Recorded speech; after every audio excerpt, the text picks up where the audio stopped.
explain the difference between this equality sign and this equals method that we had in Java. This is very important question in Java interview while you are appearing for this one, whether it can be beginner or intermediate level as well. The key point is that we should be able to understand the intricacies that how these things works under the hood. So let's discuss one by one. When we have this equality operator, this is about reference comparison. Whenever we say reference, that means we are saying the instances. And when we are saying the instances, that means we are talking about hash code. Right? How it comes into picture? So let's take an example. Let's say if there is a string that is created, string as an example I am taking, it can be anything, new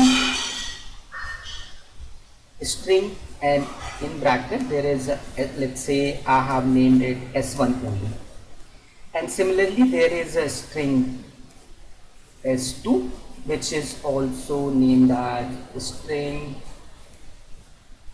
and this is also S1. Alright, so content is same. So if I ask you S1 equals to S2, what is going to be your answer?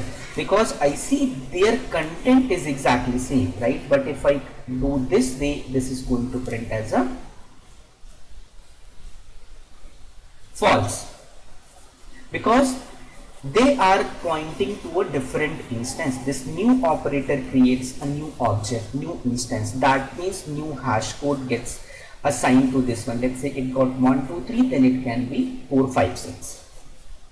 Right? So moving further, let's say if I take an string and S3, and in S3 I just assign S1, and if I say if S1 is equal to S3, then what will be the condition now? Now this will be true, because essentially S1 and S3, if it will go and try to fetch the hash code of this one, S3 will have hash code equal to S1 that was assigned to this one, that is 1 2 3, and S1 already has 1 2 3.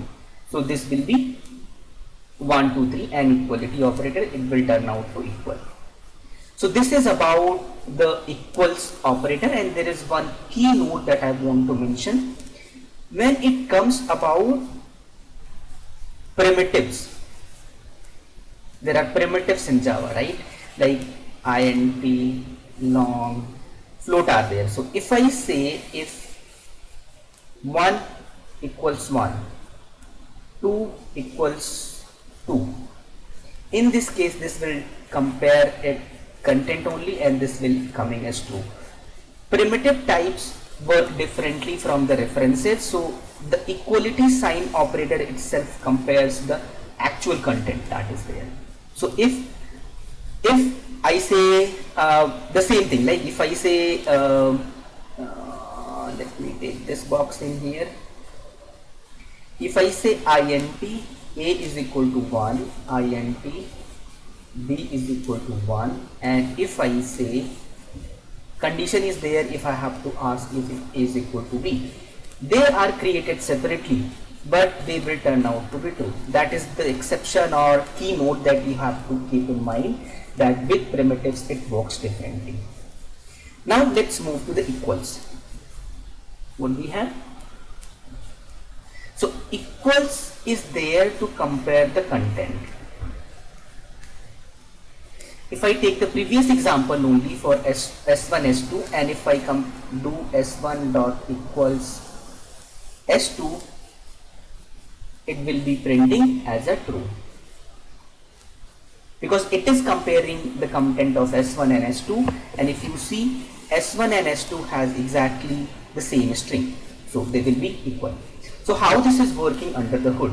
So a string is a class provided by Java itself. It has that implementation, right? And there is an objects class, we all know, and object this object class, not objects but object, it has two methods, hashCode and equals. So every class inherits from this one object, right? So we have option to override hashCode and equals. Otherwise, default implementation is there. And default implementations work in such a way that, let's say, if I create a class, let's say, my class is there, and I create a variable int a here, like this one. Let's take it just an example only. And if I create the object of this one, my class o1 equals new my class, and similarly if I take o2 also, and new my class. If I say o1 equals o2, if this will be coming out as a false. If I say for this one o1 dot equals o2, this will be also coming at as a false. In case of a string, it works differently, that if contents are same, you will see that this is coming as true, because string has overridden the hash code and equals method, right? And equals method compares the actual content that is that in that string. That is why it comes out to be true. And we can do the same thing. We can override my class, this one, and have the equals method there condition, and return this one, that how it should be had. Okay, so let me take you to the IntelliJ ID and show you in the example. Okay, so this is the class here, right? So let me create one custom class. Let's say I take int id and string name, and there I have one constructor so that I can assign something to it. Okay, and let's take this one only for now, right, and see the example. So if I say my class o1 equals new, and let's say id I given 1 and name I have given Codefarm, and the second one, that is o2, and here also id is same, code1 this one, and if I compare it this now, o1 equals o2, I'm printing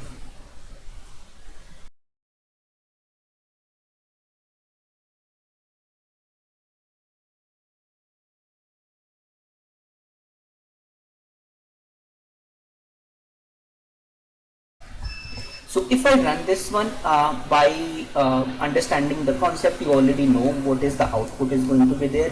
In both of the cases, it is going to be false. Okay, both of these are coming. So let's say, how can I make them equal? Because I want them to be equal because their contents are equal. So here I have to do one thing. So just override equals and hash code. Okay, so if you press Alt insert in Windows, or if you can Alt insert on this one, you will get the generate. There are equals and hash code.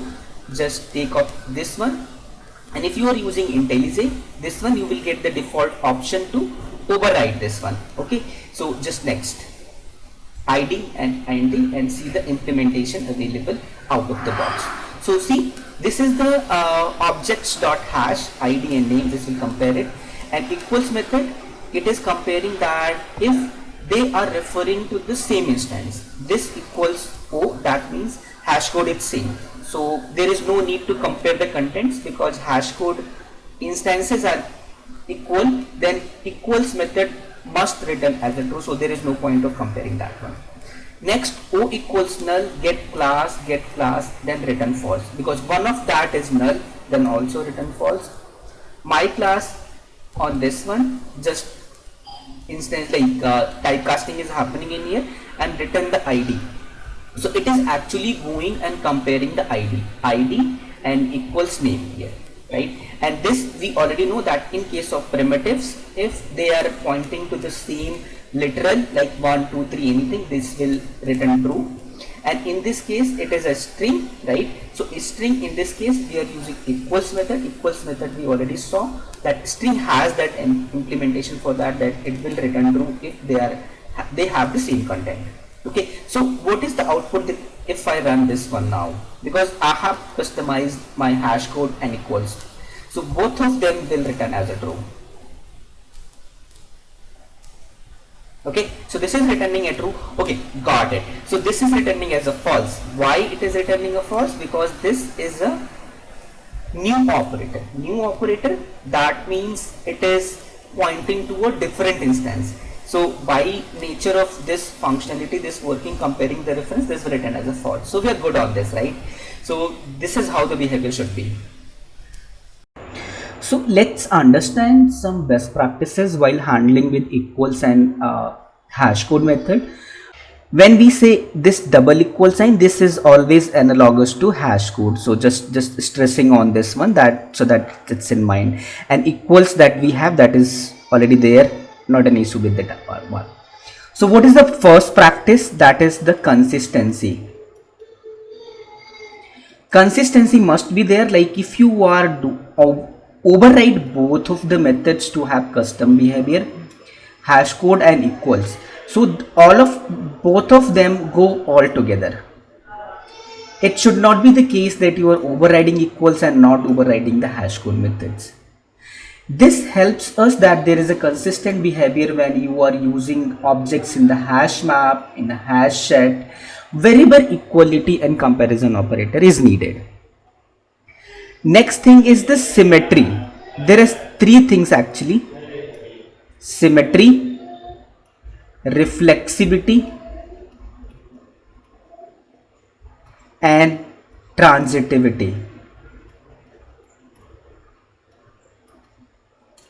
What these are? Symmetry means like if I say A dot equals B is true, then I should be the reverse as a true as well. B equals A also should be coming out as true. What is reflexivity? Reflexivity means if I compare the same thing with this, its same character, like if I can write A dot equals A, right, comparing the same object with same thing, so this must also written as a true. Third thing is about transitivity. Let's say if there are three variables A, B, C, if A is equal to B, then and B is equal to C, then A is equal to C must always true. I'm referring to this equals and double equals. So this is true in all the cases. Like I'm writing equals, but consider it in case of this equal operator as well. So these are the best practices while manipulating equals and hash code methods. They must be there so that they are working properly wherever we are using it. So what is the next section? So if you are able to explain these things, interviewer is, that is all about what is the comparison between equals and equal sign actually. Now let's understand some of the follow-up questions that can come up. Follow, or in another word I can say that some of the related questions about this only that we were just. This is very important question. What is the contract of equals and hash code? You might already know whatever we have discussed it, but just revise is this one, that this contract requires that if two objects are equal according to equals method, they must have the same hash code, right? If there are two objects, I applied equals operator on this one and they are coming out to be as a true, so they must be referring to the same memory location in the system. That means they should have a same hash code. This is the contract. This is very crucial for proper functioning of hash based collection like hash map, and hash set. Wherever we need to have a objects to have a equality things to be considered. So keep this in mind. Can you explain the difference between equals and equals in the context of string pooling? So whatever we just discussed, we discussed in the context of a string only. We were taking the example of a string only, right? So but here only different thing is that whenever we have a string, like if we are creating a string in the way s1 is equal to, let's say this is a abc, and second string s2 is also. So there are different ways you can create the string. So this is the one way. Another way is you can use the new keyword and use the constructor. So let's say if I use this way, initially it will look like, if I say s1 s2, what it will print? Initially it will look like that s1 and s2 are being created differently. That is why it should return as a false, but no, it is returning as a true. Why? That is where this key term is there, string pooling. So in short, you can understand that whatever string types are being created in the system, there is a special memory location in Java that is known as a string constant pool. They are created there. So whenever we create a string in this way, like literals, they are going to be stored in that pool. So when this is created and the second one you are creating, so before creating this as an object, it checks whether it is available already or not. It's internal function of pooling. If it is available, this will refer to the same one. It won't create anything new. So consider this is a pool here, constant pool, and initially I created ABC. This is available, and again I am trying to create S2. So S2 will also refer to this only. It won't create the new thing because content wise they are equal. That now you got the point, right? So because they are referring to the same literal, same object, S1 equals S2 will come out as a true. So this is the one main thing when we are taking care of, when we are talking about the string pooling. So in short, this is the answer that you can give.